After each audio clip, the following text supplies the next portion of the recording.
दूसरी वेव से हम भारतवासियों की लड़ाई जारी है। दुनिया के अनेक देशों की तरह भारत भी इस लड़ाई के दौरान बहुत बड़ी पीड़ा से गुजरा है। हम में से कई लोगों ने अपने परिजनों को, अपने परिचितों को खोया है। ऐसे सभी परिवारों के साथ मेरी पूरी संवेदनाएं हैं। साथियों, बीते 100 वर्षों में आई ये सबसे बड़ी महामारी है, त्रासदी है। इस तरह की महामारी आधुनिक विश्व ने न देखी थी न अनुभव की थी। इतनी बड़ी वैश्विक महामारी से हमारा देश कई मोर्चों पर एक साथ लड़ा है। कोविड अस्पताल बनाने से लेकर आईसीयू बेड्स की संख्या बढ़ानी हो, भारत में वेंटिलेटर बनाने से लेकर टेस्टिंग लैब्स का एक बहुत बड़ा नेटवर्क तैयार करना हो, कोविड से लड़ने के लिए बीते 1.25 साल में ही देश में एक नया हेल्थ इंफ्रास्ट्रक्चर तैयार किया गया है। सेकंड वेव के दौरान अप्रैल और मई के महीने में भारत में मेडिकल ऑक्सीजन की डिमांड अकल्पनीय रूप से बढ़ गई थी। भारत के इतिहास में कभी भी इतनी मात्रा में मेडिकल ऑक्सीजन की जरूरत कभी भी महसूस नहीं की गई।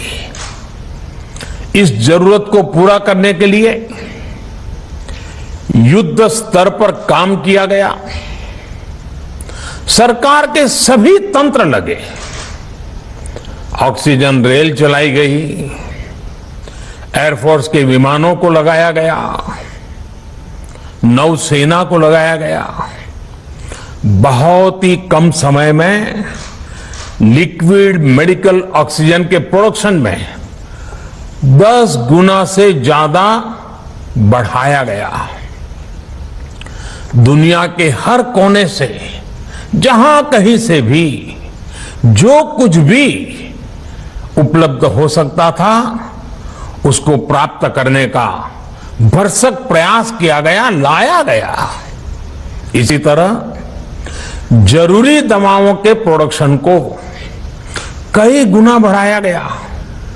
विदेशों में जहां भी दवाइयां उपलब्ध हो वहां से उन्हें लाने में कोई कोर कसर बाकी नहीं छोड़ी गई। साथियों, कोरोना जैसे अदृश्य और रूप बदलने वाले दुश्मन के खिलाफ लड़ाई में सबसे प्रभावी हथियार कोविड प्रोटोकॉल है। मास्क, 2 गज की दूरी और बाकी सारी सावधानियां उसका पालन ही है। इस लड़ाई में वैक्सीन हमारे लिए सुरक्षा कवच की तरह है। आज पूरे विश्व में वैक्सीन के लिए जो मांग है उसकी तुलना में उत्पादन करने वाले देश और वैक्सीन बनाने वाली कंपनियां बहुत कम है, इन्हीं गिनी हैं। कल्पना करिए कि अभी हमारे पास भारत में बनी वैक्सीन नहीं होती तो आज भारत जैसे विशाल देश में क्या होता। आप पिछले 50-60 साल का इतिहास देखेंगे तो पता चलेगा कि भारत को विदेशों से वैक्सीन प्राप्त करने में दशकों लग जाते थे। विदेशों में वैक्सीन का काम पूरा हो जाता था, तब भी हमारे देश में वैक्सीनेशन का काम शुरू भी नहीं हो पाता था।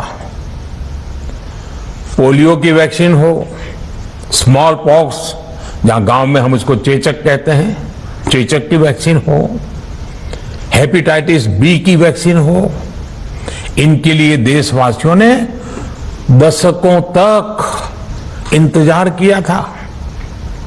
जब 2014 में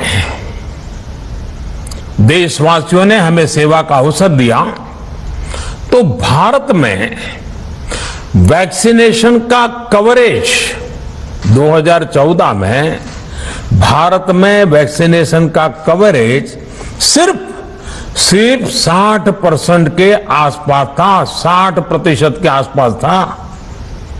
और हमारी दृष्टि में ये बहुत चिंता की बात थी।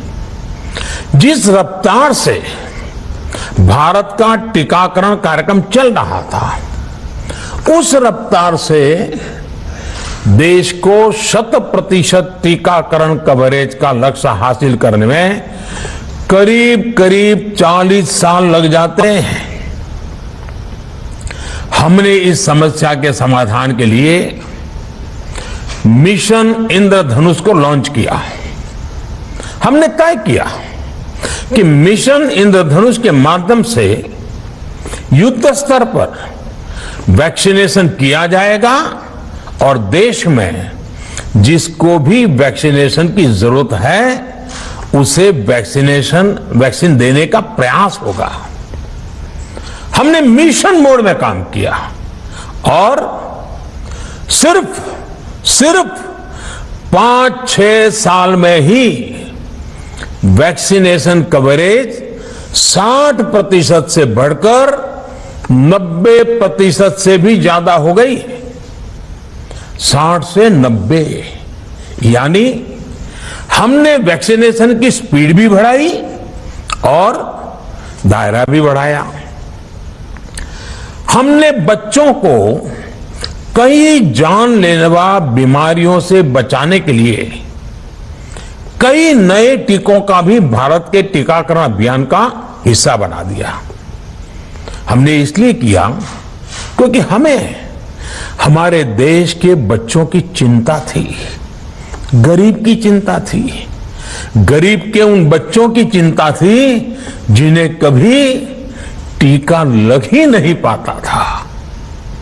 हम 100% टीकाकरण कवरेज की तरफ बढ़ रहे थे कि कोरोना वायरस ने हमें घेर लिया।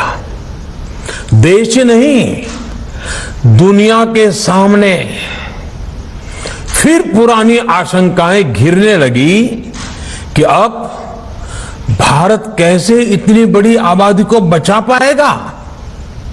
लेकिन साथियों, जब नीयत साफ होती है, नीति स्पष्ट होती है, निरंतर परिश्रम होता है, तो नतीजे भी मिलते हैं। हर आशंका को दरकिनार करके भारत ने 1 साल के भीतर ही एक नहीं बल्कि 2 made in India vaccine launch कर दी। हमारे देश ने, देश के वैज्ञानिकों ने ये दिखा दिया कि भारत बड़े बड़े देशों से पीछे नहीं है। आज जब मैं आपसे बात कर रहा हूं तो देश में 23 करोड़ से ज्यादा वैक्सीन की डोज दी जा चुकी है। 23 करोड़।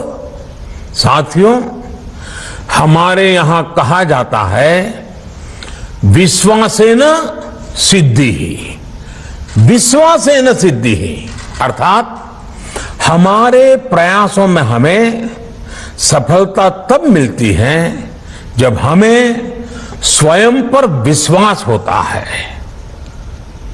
हमें पूरा विश्वास था कि हमारे वैज्ञानिक बहुत ही कम समय में वैक्सीन बनाने में सफलता हासिल कर लेंगे। इसी विश्वास के चलते जब हमारे वैज्ञानिक अपना रिसर्च वर्क कर ही रहे थे, तभी हमने लॉजिस्टिक्स और दूसरी तैयारियां शुरू कर दी थी। आप सब भली भांति जानते हैं कि पिछले साल यानी 1 साल पहले, पिछले साल अप्रैल में जब कोरोना के कुछ ही हजार केस थे, उसी समय वैक्सीन टास्क फोर्स का गठन कर दिया गया था। भारत के लिए वैक्सीन बनाने वाली कंपनियों को सरकार ने हर तरह से सपोर्ट किया। वैक्सीन निर्माताओं को क्लिनिकल ट्रायल में मदद की गई, रिसर्च और डेवलपमेंट के लिए जरूरी फंड दिया गया। हर स्तर पर सरकार उनके साथ कंधे से कंधा मिलाकर चली। आत्मनिर्भर भारत पैकेज के तहत मिशन कोविड सुरक्षा के माध्यम से भी उन्हें हजारों करोड़ रुपए उपलब्ध कराए गए। पिछले काफी समय से देश लगातार जो प्रयास और परिश्रम कर रहा है, उससे आने वाले दिनों में वैक्सीन की सप्लाई और भी ज्यादा बढ़ने वाली है। आज देश में 7 कंपनियां विभिन्न प्रकार की वैक्सीन का प्रोडक्शन कर रही हैं। 3 और वैक्सीन का ट्रायल भी एडवांस स्टेज पर चल रहा है। वैक्सीन की उपलब्धता बढ़ाने के लिए दूसरे देशों की कंपनियों से भी वैक्सीन खरीदने की प्रक्रिया को तेज किया गया है। इधर हाल के दिनों में कुछ एक्सपर्ट्स द्वारा हमारे बच्चों को लेकर भी चिंता जताई गई है। इस दिशा में भी 2 वैक्सीन का ट्रायल तेजी से चल रहा है। इसके अलावा अभी देश में एक नेजल वैक्सीन पर भी रिसर्च जारी है। इसे सिरिंज से न देकर नाक में स्प्रे किया जाएगा। देश को अगर निकट भविष्य में इस वैक्सीन पर सफलता मिलती है, तो इससे भारत के वैक्सीन अभियान में और ज्यादा तेजी आएगी। साथियों, इतने कम समय में वैक्सीन बनाना अपने आप में पूरी मानवता के लिए बहुत बड़ी उपलब्धि है, लेकिन इसकी अपनी सीमाएं भी हैं। वैक्सीन बनने के बाद भी दुनिया के बहुत कम देशों में वैक्सीनेशन प्रारंभ हुआ और ज्यादातर समृद्ध देशों में ही शुरू हुआ। WHO ने वैक्सीनेशन को लेकर गाइडलाइंस दी।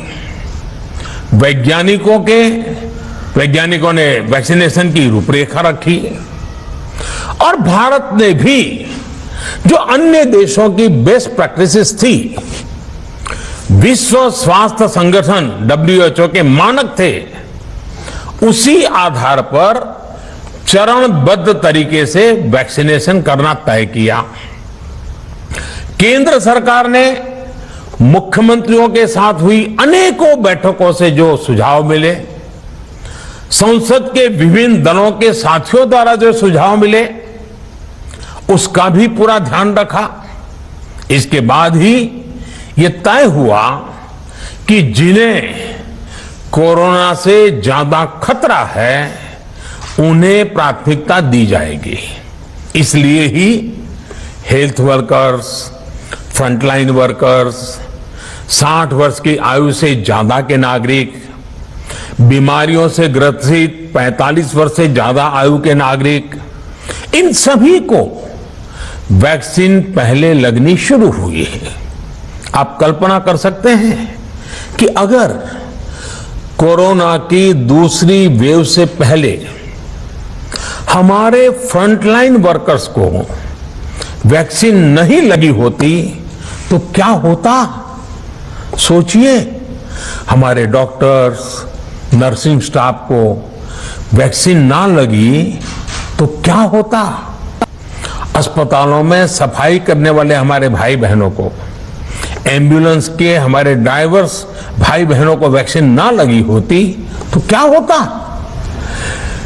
ज्यादा से ज्यादा हेल्थ वर्कर्स को वैक्सीनेशन होने की वजह से ही वो निश्चिंत होकर दूसरों की सेवा में लग पाए, लाखों देशवासियों का जीवन बचा पाए।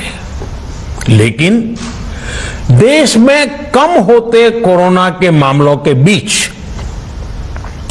केंद्र सरकार के सामने अलग अलग सुझाव भी आने लगे, भिन्न भिन्न मांगे होने लगी, पूछा जाने लगा सब कुछ भारत सरकार ही क्यों तय कर रही है, राज्य सरकारों को छूट क्यों नहीं दी जा रही है, राज्य सरकारों को लॉकडाउन की छूट क्यों नहीं मिल रही है, one size does not fit all जैसी बातें भी कही गई। दलील ये दी गई कि संविधान में चूंकि हेल्थ, आरोग्य प्रमुख रूप से राज्य का विषय है, इसलिए अच्छा है कि सब राज्य ही करें। इसलिए इस दिशा में एक शुरुआत की गई। भारत सरकार ने एक बृहद गाइडलाइन बनाकर राज्यों को दी ताकि राज्य अपनी आवश्यकता और सुविधा के अनुसार काम कर सके। स्थानीय स्तर पर कोरोना कर्फ्यू लगाना हो, माइक्रो कंटेनमेंट जोन बनाना हो, इलाज से जुड़ी व्यवस्थाएं हो, भारत सरकार ने राज्यों की इन मांगों को स्वीकार किया। साथियों, इस साल 16 जनवरी से शुरू होकर अप्रैल महीने के अंत तक भारत का वैक्सीनेशन कार्यक्रम मुख्यतः केंद्र सरकार की देखरेख में ही चला। सभी को मुफ्त वैक्सीन लगाने के मार्ग पर देश आगे बढ़ रहा था। देश के नागरिक भी अनुशासन का पालन करते हुए अपनी बारी आने पर वैक्सीन लगवा रहे थे। इस बीच कई राज्य सरकारों ने फिर कहा कि वैक्सीन का काम डिसेंट्रलाइज किया जाए और राज्यों पर छोड़ दिया जाए। तरह तरह के स्वर उठे, जैसे कि वैक्सीनेशन के लिए एज ग्रुप क्यों बनाए गए। दूसरी तरफ किसी ने कहा कि उम्र की सीमा आखिर केंद्र सरकार ही क्यों तय करे। कुछ आवाजें तो ऐसी भी उठी कि बुजुर्गों का वैक्सीनेशन पहले क्यों हो रहा है। भांति भांति के दबाव भी बनाए गए। देश के मीडिया के एक वर्ग ने इसे कैंपेन के रूप में भी चलाया। साथियों, काफी चिंतन मनन के बाद इस बात पर सहमति बनी कि राज्य सरकारें अपनी तरफ से भी प्रयास करना चाहती हैं, तो भारत सरकार को क्यों इतराज हो और भारत सरकार इतराज क्यों करे। राज्यों की इस मांग को देखते हुए, उनके आग्रह को ध्यान में रखते हुए 16 जनवरी से जो व्यवस्था चली आ रही थी, उसमें प्रयोग के तौर पर एक बदलाव किया गया। हमने सोचा कि राज्य ये मांग कर रहे हैं, उनका उत्साह है, तो चलो भाई 25% का काम उन्हीं को सुपुर्द कर दिया जाए, उन्हीं को दे दिया जाए। स्वाभाविक है 1 मई से राज्यों को 25% काम उनके हवाले कर दिया गया।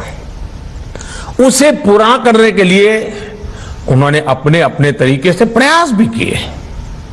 इतने बड़े काम में किस तरह की कठिनाइयां आती हैं, ये भी उनके ध्यान में आने लगा। उनको पता चला पूरी दुनिया में वैक्सीन की क्या स्थिति है, इसकी सच्चाई से भी राज्य परिचित हुए। और हमने देखा एक तरफ मई में सेकेंड वेव, दूसरी तरफ वैक्सीन के लिए लोगों का बढ़ता रुझान, और तीसरी तरफ राज्य सरकारों की कठिनाइयां। मई में 2 सप्ताह बीतते बीतते कुछ राज्य खुले मन से ये कहने लगे कि पहले वाली व्यवस्था ही अच्छी थी। धीरे धीरे इसमें कई राज्य सरकारें जुड़ती चली गई। वैक्सीन का काम राज्यों पर छोड़ा जाए। जो इसकी वकालत कर रहे थे उनके विचार भी बदलने लगे। एक अच्छी बात रही कि समय रहते राज्य पुनर्विचार की मांग के साथ फिर आगे आए। राज्यों की इस मांग पर हमने भी सोचा कि देशवासियों को तकलीफ ना हो, सुचारू रूप से उनका वैक्सीनेशन हो। इसके लिए 1 मई के पहले वाली, यानी 1 मई के पहले 16 जनवरी से अप्रैल अंत तक जो व्यवस्था थी, पहले वाली पुरानी व्यवस्था को फिर से लागू किया जाए। साथियों, आज ये निर्णय लिया गया है कि राज्यों के पास वैक्सीनेशन से जुड़ा जो 25% काम था, उसकी जिम्मेदारी भी भारत सरकार उठाएगी। ये व्यवस्था आने वाले 2 सप्ताह में लागू की जाएगी। इन 2 सप्ताह में केंद्र और राज्य सरकारें मिलकर नई गाइडलाइंस के अनुसार आवश्यक तैयारी कर लेंगी। संयोग है कि 2 सप्ताह बाद 21 जून को ही अंतर्राष्ट्रीय योग दिवस भी है। 21 जून सोमवार से देश के हर राज्य में 18 वर्ष से ऊपर की उम्र के सभी नागरिकों के लिए भारत सरकार राज्यों को मुफ्त वैक्सीन मुहैया कराएगी। वैक्सीन निर्माताओं से कुल वैक्सीन उत्पादन का 75% हिस्सा भारत सरकार खुद ही खरीदकर राज्य सरकारों को मुफ्त देगी। यानी देश की किसी भी राज्य सरकार को वैक्सीन पर कुछ भी खर्च नहीं करना होगा। अब तक देश के करोड़ों लोगों को मुफ्त वैक्सीन मिली है। अब 18 वर्ष की आयु के लोग भी इसमें जुड़ जाएंगे। सभी देशवासियों के लिए भारत सरकार ही मुफ्त वैक्सीन उपलब्ध करवाएगी।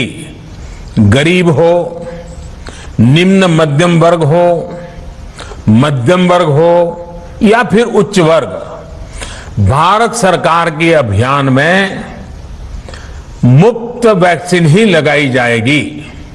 हां, जो व्यक्ति मुफ्त में वैक्सीन नहीं लगवाना चाहते, प्राइवेट अस्पताल में वैक्सीन लगवाना चाहते हैं, उनका भी ध्यान रखा गया है। देश में बन रही वैक्सीन में से 25% प्राइवेट सेक्टर के अस्पताल सीधे ले पाए, ये व्यवस्था जारी रहेगी।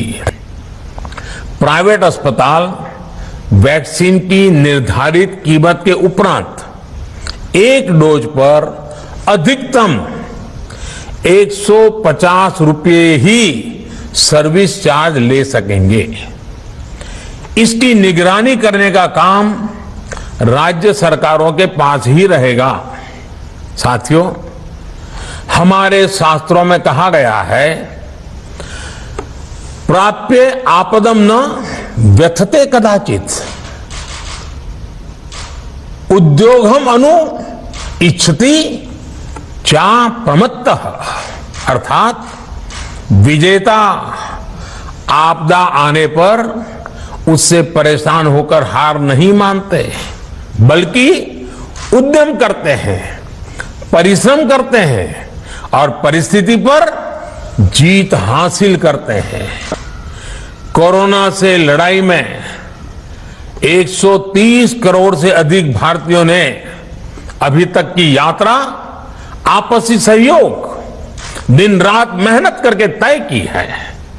आगे भी हमारा रास्ता हमारे श्रम और सहयोग से ही मजबूत होगा। हम वैक्सीन प्राप्त करने की गति भी बढ़ाएंगे और वैक्सीनेशन अभियान को भी और गति देंगे। हमें याद रखना है कि भारत में वैक्सीनेशन की रफ्तार आज भी दुनिया में बहुत तेज है, अनेक विकसित देशों से भी तेज है। हमने जो टेक्नोलॉजी प्लेटफॉर्म बनाया है कोविन, उसकी भी पूरी दुनिया में चर्चा हो रही है। अनेक देशों ने भारत के इस प्लेटफॉर्म को इस्तेमाल करने में रुचि भी दिखाई है। हम सब देख रहे हैं कि वैक्सीन की एक एक डोज कितनी महत्वपूर्ण है। हर डोज से एक जिंदगी जुड़ी हुई है। केंद्र सरकार ने ये व्यवस्था भी बनाई है कि हर राज्य को कुछ सप्ताह पहले ही बता दिया जाएगा कि उसे कब कितनी डोज मिलने वाली है।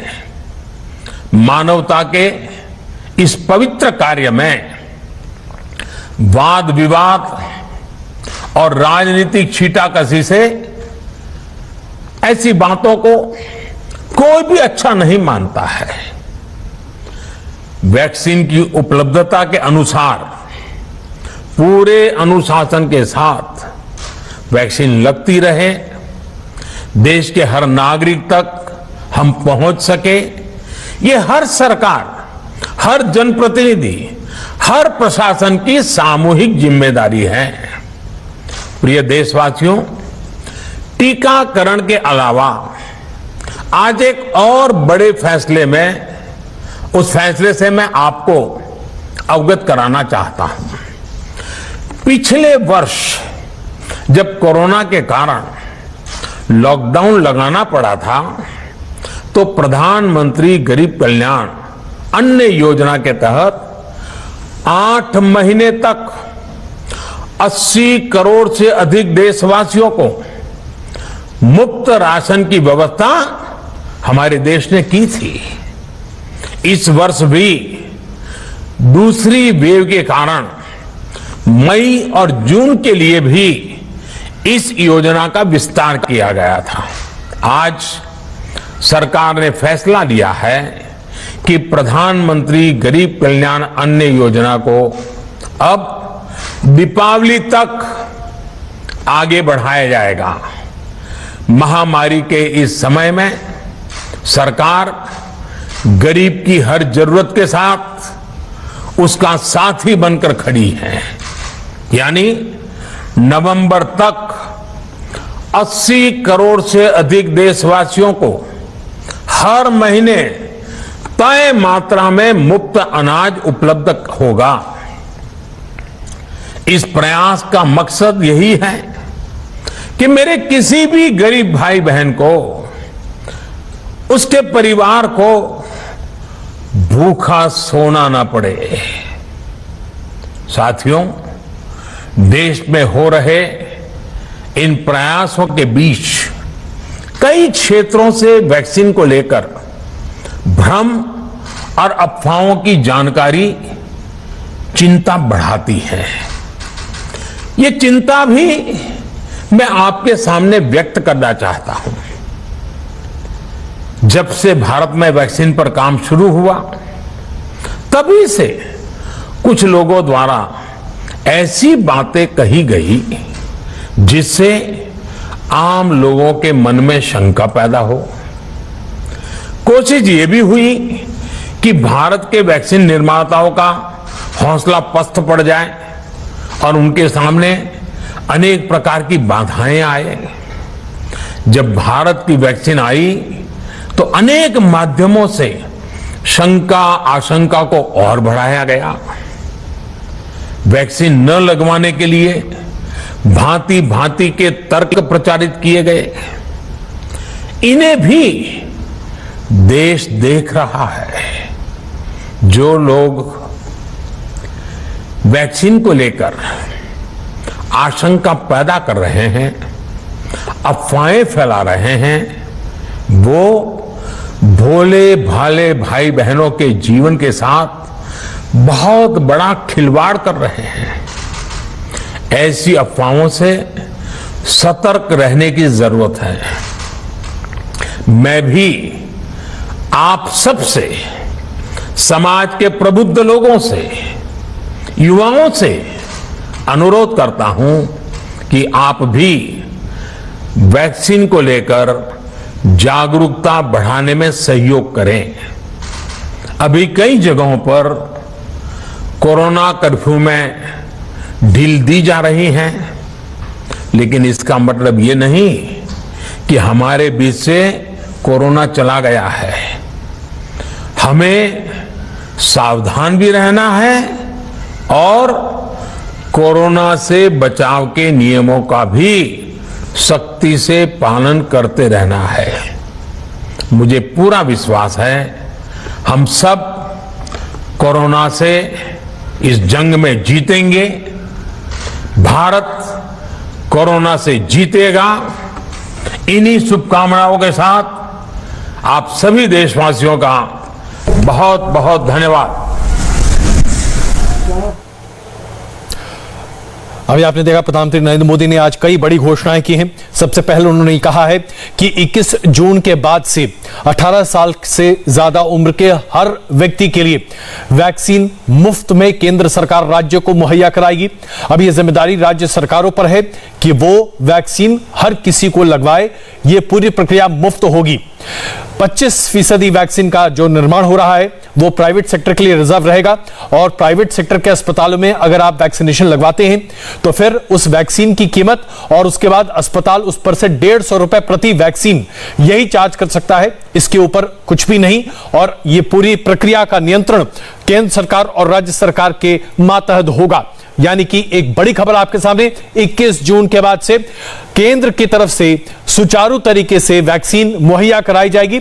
18 साल से ज्यादा की उम्र के लोगों को मुफ्त में वैक्सीन केंद्र सरकार राज्य को मुहैया कराएगी और यह वैक्सीन अब मुफ्त लगेगी हर किसी को, ठीक वैसे ही जैसे 45 साल से ज्यादा उम्र के लोगों को मुफ्त में केंद्र सरकार के द्वारा वैक्सीन मुहैया कराई जा रही थी।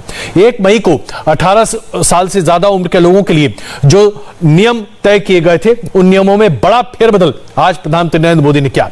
इसके साथ साथ उन्होंने इस बात की घोषणा भी की कि ये बात बहुत जोर से कही जा रही थी मई से पहले कि राज्यों को यह तय करने का अधिकार होना चाहिए कि वैक्सीन किसे लगाना है, किस उम्र संख्या के भीतर लगाना है, क्या उसका एक्सपेंस होना चाहिए। और इस पूरी प्रक्रिया में केंद्र ने के ऊपर दबाव डाला जा रहा था कि राज्यों को ज्यादा आजादी चाहिए। इसे देखते हुए 1 मई से प्रक्रिया यह बनाई गई थी कि 25% वैक्सीनेशन की जिम्मेदारी राज्य सरकारों की होगी, जिसमें राज्य सरकार उन वैक्सीन को खरीदेंगे और अपनी जनता को लगाएंगे।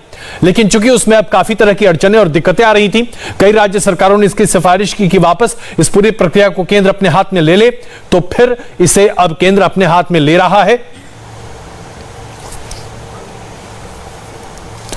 तो और ये पूरी प्रक्रिया केंद्र सरकार अपने हाथ में ले रही है और उसके साथ ही अब केंद्र सरकार इस पूरी परियोजना को चलाएगी। हम आपको एक बार फिर बता दें, 18 साल से ज्यादा के उम्र के लोगों के लिए वैक्सीन 21 जून जिस दिन हम योग दिवस मनाते हैं उसके बाद से मुफ्त मिलेगी। यह वैक्सीन राज्य सरकारों को केंद्र सरकार मुफ्त में मुहैया कराएगी। सुनिए प्रधानमंत्री जी ने क्या कहा है। साथियों, आज ये निर्णय लिया गया है कि राज्यों के पास वैक्सीनेशन से जुड़ा जो 25% काम था उसकी जिम्मेदारी भी भारत सरकार उठाएगी। ये व्यवस्था आने वाले 2 सप्ताह में लागू की जाएगी। इन 2 सप्ताह में केंद्र और राज्य सरकारें मिलकर नई गाइडलाइंस के अनुसार आवश्यक तैयारी कर लेगी। संयोग है कि 2 सप्ताह बाद 21 जून को ही अंतर्राष्ट्रीय योग दिवस भी है। 21 जून सोमवार से देश के हर राज्य में 18 वर्ष से ऊपर की उम्र के सभी नागरिकों के लिए भारत सरकार राज्यों को मुफ्त वैक्सीन मुहैया कराएगी। वैक्सीन निर्माताओं से कुल वैक्सीन उत्पादन का 75% हिस्सा भारत सरकार खुद ही खरीद कर राज्य सरकारों को मुफ्त देगी। यानी देश की किसी भी राज्य सरकार को वैक्सीन पर कुछ भी खर्च नहीं करना होगा। अब तक देश के करोड़ों लोगों को मुफ्त वैक्सीन मिली है। अब 18 वर्ष की आयु के लोग भी इसमें जुड़ जाएंगे। सभी देशवासियों के लिए भारत सरकार ही मुफ्त वैक्सीन उपलब्ध करवाएगी। गरीब हो, निम्न मध्यम वर्ग हो, मध्यम वर्ग हो या फिर उच्च वर्ग, भारत सरकार के अभियान में मुफ्त वैक्सीन ही लगाई जाएगी। हां, जो व्यक्ति मुफ्त में वैक्सीन नहीं लगवाना चाहते, प्राइवेट अस्पताल में वैक्सीन लगवाना चाहते हैं, उनका भी ध्यान रखा गया है। देश में बन रही वैक्सीन में से 25% प्राइवेट सेक्टर के अस्पताल सीधे ले पाए, ये व्यवस्था जारी रहेगी। प्राइवेट अस्पताल वैक्सीन की निर्धारित कीमत के उपरांत एक डोज पर अधिकतम 150 रुपये ही सर्विस चार्ज ले सकेंगे। इसकी निगरानी करने का काम राज्य सरकारों के पास ही रहेगा। साथियों, हमारे शास्त्रों में कहा गया है, प्राप्य आपदम न व्यथते कदाचित, उद्योगम अनु इच्छति चा प्रमत्तः। अर्थात विजेता आपदा आने पर उससे परेशान होकर हार नहीं मानते, बल्कि उद्यम करते हैं, परिश्रम करते हैं और परिस्थिति पर जीत हासिल करते हैं। कोरोना से लड़ाई में 130 करोड़ से अधिक भारतीयों ने अभी तक की यात्रा आपसी सहयोग, दिन रात मेहनत करके तय की है। तो आपने देखा, प्रधानमंत्री ने आज एक बड़ी घोषणा की है। अब इसके बाद तमाम तरह की दुविधाओं पर उन्होंने पूर्ण विराम लगा दिया है। 18 साल से ज्यादा उम्र के लोगों को अब मुफ्त में वैक्सीन मिलेगी और यह पूरी प्रक्रिया 21 जून से लागू हो जाएगी, जिस दिन योग दिवस है। शहनवाज हुसैन साहब भारतीय जनता पार्टी से हमारे साथ मौजूद हैं, किशोर तिवारी जी शिवसेना से हमारे साथ मौजूद हैं, कुछ और तमाम नेता हमारे साथ जुड़ेंगे। चर्चा शुरू करते हैं। किशोर तिवारी जी, क्या आप मानते हैं कि आज प्रधानमंत्री जी ने दरअसल देश की तमाम समस्याओं पर, वैक्सीनेशन को लेकर जो समस्याएं थी या दुविधाएं थी, उस पर पूर्ण विराम लगा दिया है? अब कहीं कोई दुविधा नहीं है किसी को?